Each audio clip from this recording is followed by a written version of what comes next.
I'm really tired of hearing that kids are better with moms and moms should have custody. Not in this case. This time, kid is better with dad.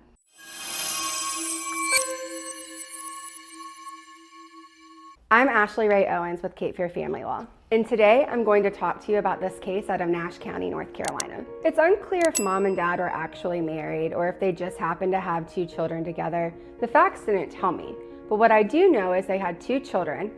One was now aged out, so he's over 18 years old, and that left a high school student. Originally, the child was in mom's care, and under her care, he was labeled as special needs, had an IEP, and a lot of significant therapies and work going on at school.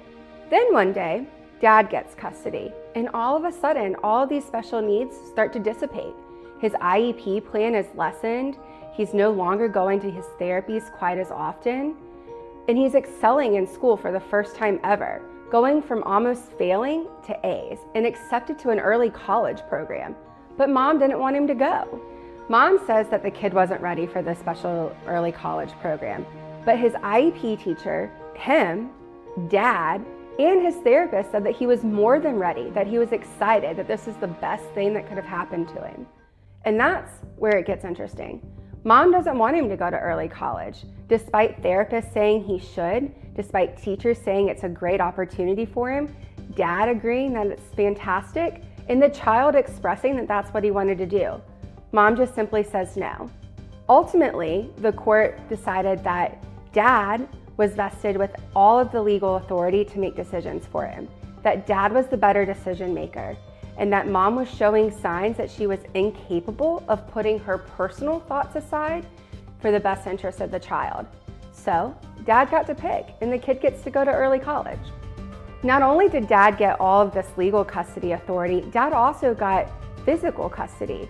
Dad went from having limited custody with mom having all of the custody to having all of the custody with mom having 1 weekend a month.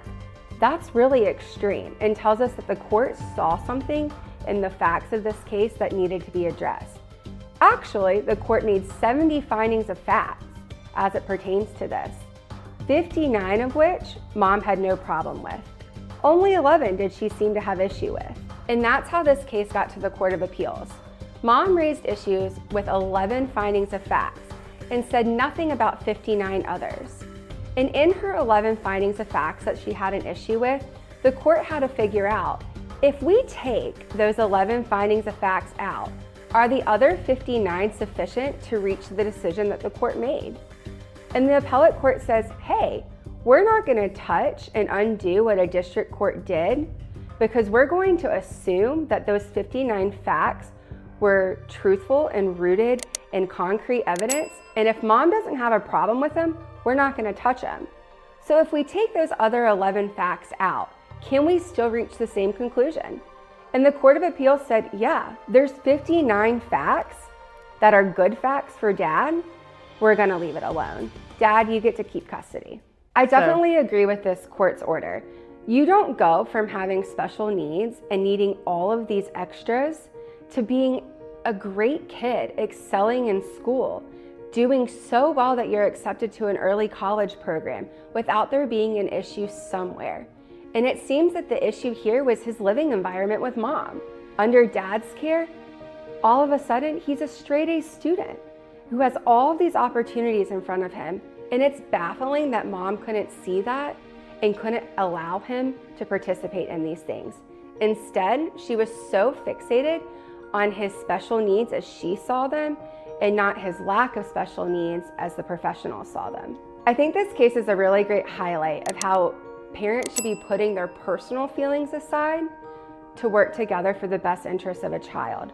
Because in this case, had mom been able to remove her personal feelings, maybe about dad or about what she thought she felt for the child, she would have seen that the kid was doing so well in this new environment.